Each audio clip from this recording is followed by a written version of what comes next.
Welcome to the Deep Dive. Today, we're going to unpack an absolutely incredible story. Operation Thunderbolt, better known worldwide as the Entebbe raid back in 1976.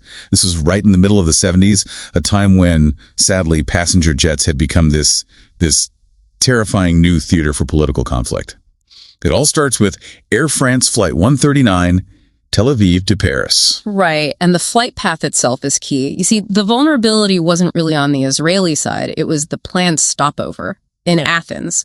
Security there was, well, let's say inconsistent, and that lapse, that's exactly where the hijackers got on board. 4 of them. And suddenly the plane isn't going to Paris anymore. No, it's 4 south, 4,000 kilometers, all the way to Entebbe, Uganda. And the hijackers themselves, it wasn't just one group, was it? No, not at all. It was actually a coalition. You had Palestinians from the PFLP-EO, but also, significantly, 2 Germans from the far-left group Revolutionäre Zellen, the RZ. That mix, it really ratchets up the tension from the start. It absolutely does. And then comes Tuesday, June 29th. The hijackers, they perform what they called the selection. The selection. Yes. Systematically separating the Israeli and Jewish passengers from the others. Okay, stop there for a second.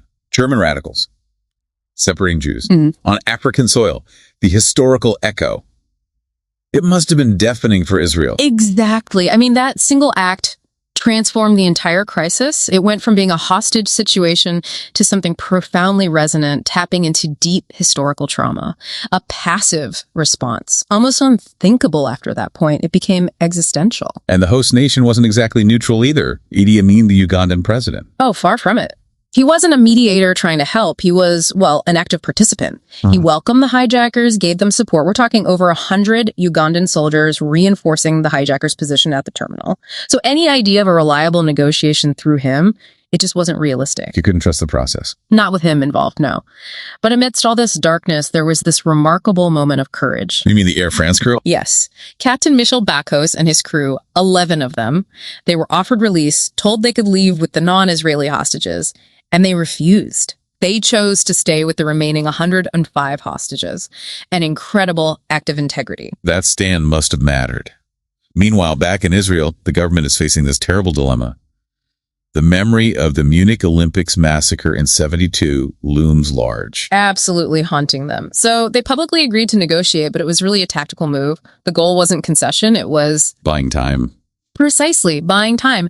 They managed to push the hijackers' deadline from July 1st back to July 4th. Just 3 days, but critical days. Okay, so what happens in those 3 days? Intelligence gathering must have gone into overdrive. Oh, completely. And it came from several sources, almost layered.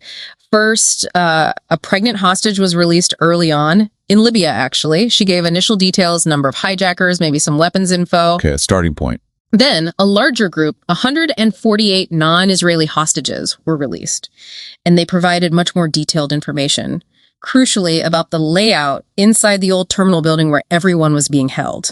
The layout. That's vital for any kind of assault plan. Vital, but then came the real game changer, something almost unbelievable. What was that? It turned out that the terminal itself, the building they were in, had been built years before by an Israeli construction company, Sol Boneh. No way. Yes, and they still had the original blueprints, detailed architectural plans, wall thicknesses, access points, everything.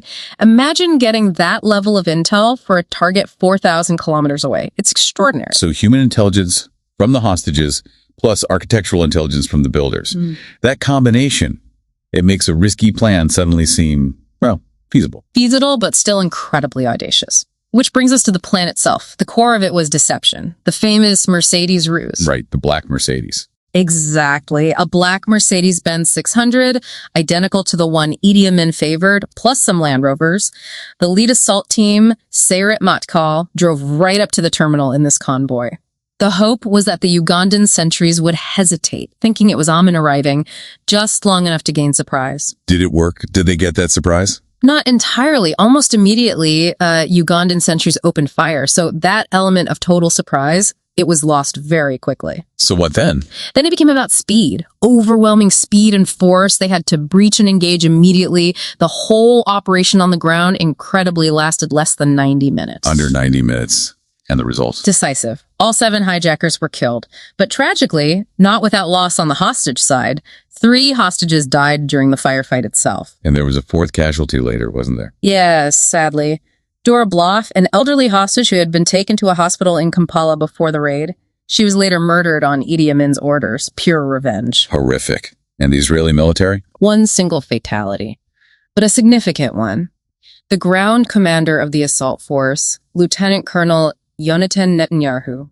Yoni. Yoni Netanyahu. His death cemented that name. Absolutely. It linked the Netanyahu name indelibly with Israeli security and sacrifice long before his brother became prominent. Looking back, Entebbe really set a benchmark, didn't it? Oh, massively. It became the global standard for long-range hostage rescue and counterterrorism. Elite units around the world studied it. The U.S. Army's Delta Force, for example, was created shortly after, and its founders explicitly pointed to Entebbe as a key inspiration and model. A tactical triumph, then. Yeah. But it wasn't universally applauded at the time. No, not at all. Politically, it was controversial. Uganda immediately took Israel to the UN Security Council, condemning the raid as a, quote, serious violation of sovereignty. Which brings us to that difficult final question for you, the listener, to think about. We have clear evidence here of state-sponsored terrorism. I'm going to actively help the hijackers. So where do you draw the line? When does the principle of national sovereignty yield to the right or maybe the duty to protect your own citizens held hostage thousands of miles away, especially when the host nation is complicit? It's a tough one.